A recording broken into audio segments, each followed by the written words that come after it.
शनिदेव को जीवन में गरीबी, दरिद्रता, अपमान, मुसीबतें, अड़चने, इन सब का स्वामी कहा जाता है। तो जब शनिदेव कभी भाग्य स्थान पे आ जाते हैं गोचर में, तो हमारी भाग्य ही मुसीबत और अड़चने पैदा करने लगती है। तो याद रखिए, जब भाग्य खराब हो जाती है ना, शनि जब बैठ जाता है आपके भाग्य भाव पर, जो कि आपके गोचर में इस समय कुंभ राशि में शनिदेव चल भी रहे हैं, जो कि आपके भाग्य का भाव है मिथुन राशि वालों के लिए, तो फिर क्या होता है?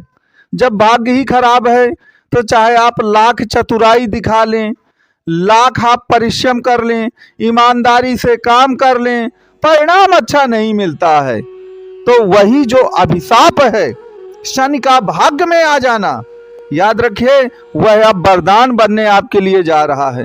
वरदान क्यों बनने जा रहा है?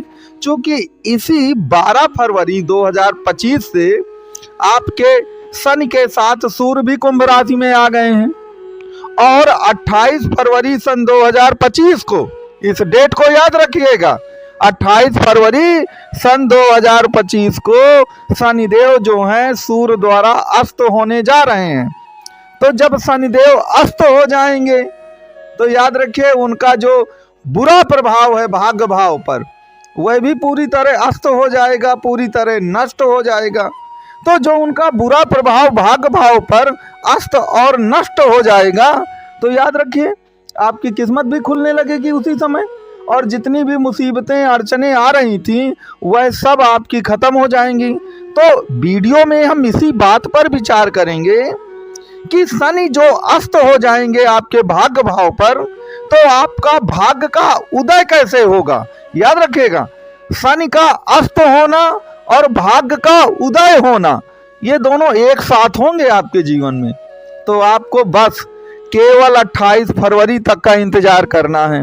अब प्रश्न उठता है कि कुछ लोग कमेंट बॉक्स में लिख कर भेजेंगे कि महाराज शनि को तो 29 मार्च तक रहना है कुंभ राशि में, तो आप ये कैसे कह रहे हैं कि 28 फरवरी को ही सब कुछ हो जाएगा।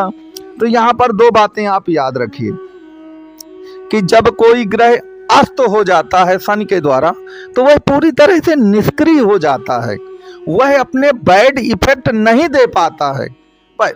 पहली बात तो ये याद रखिए। दूसरी बात याद रखिए कि जब भी कोई ग्रह अंतिम अंशों में जाता है तो वह अपने वृद्धावस्था, ओल्ड एज में चला जाता है, और 22 अंशों के बाद वह ओल्ड एज में जाना शुरू होता है। अब शनि तो 26 अंशों से ज़्यादा होने वाले हैं। तो याद रखिए ये वृद्धावस्था नहीं बल्कि मृत अवस्था कहलाएगी शनि की। तो एक तो वो अस्त हो जाएंगे सूर्य द्वारा, दूसरा वह एक प्रकार से मृत अवस्था में भी चले जाएंगे।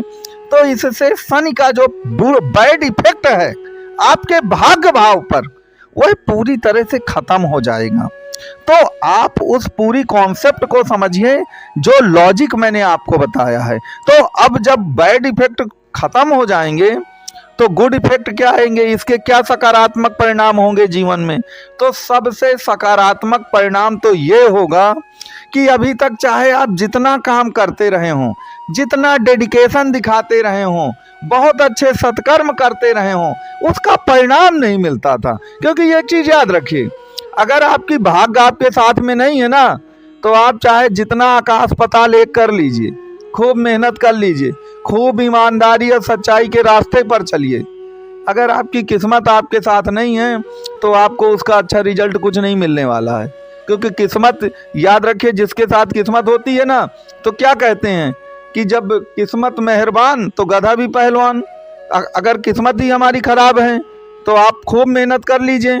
मान लीजिए कि आपको कोई सफलता पाने के लिए 100 कदम तक चलना है, लेकिन पता चला कि आप 98 कदम तक तो चल गए बहुत फास्ट, और 99 कदम से क्या हुआ कि पता नहीं क्या हुआ कि फिर आप पहले नंबर पे आ गए।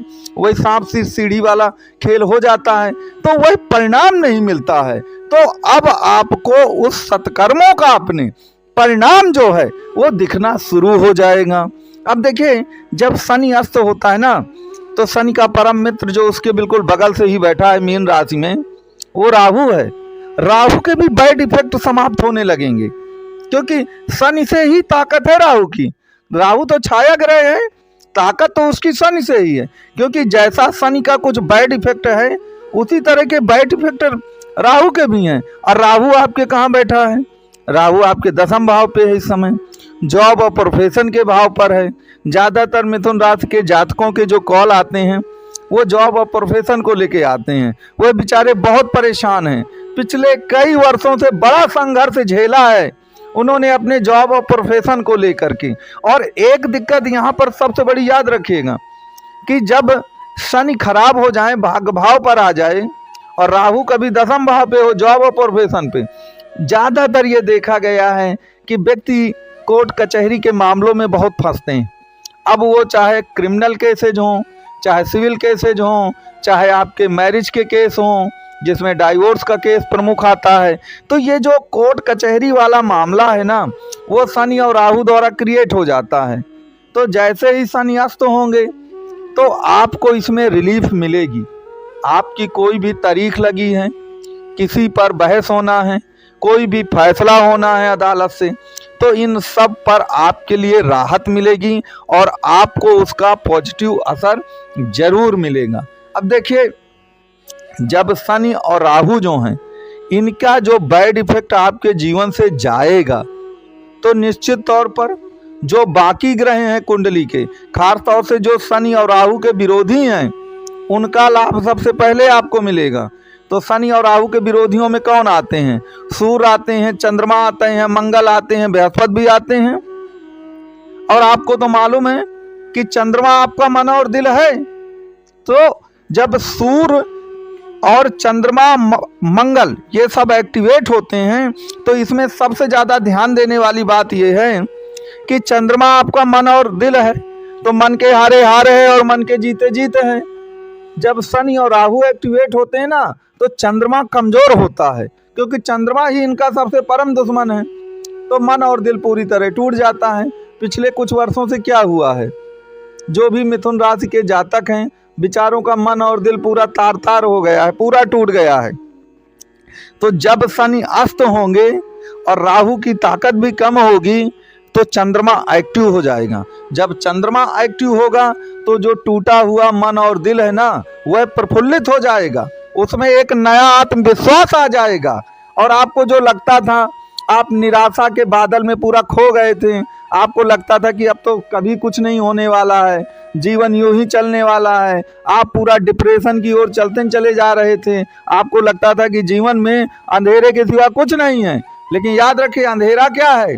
अंधेरा तो शनि और राहु हैं और वह अंधेरा मिट रहा है, क्योंकि सूर्य देव ने उस अंधेरे को पूरी तरह से मिटा करके रख दिया है। शनि को अस्त करके 28 फरवरी सन 2025 से वो समय आ रहा है आपके जीवन में। धन्यवाद।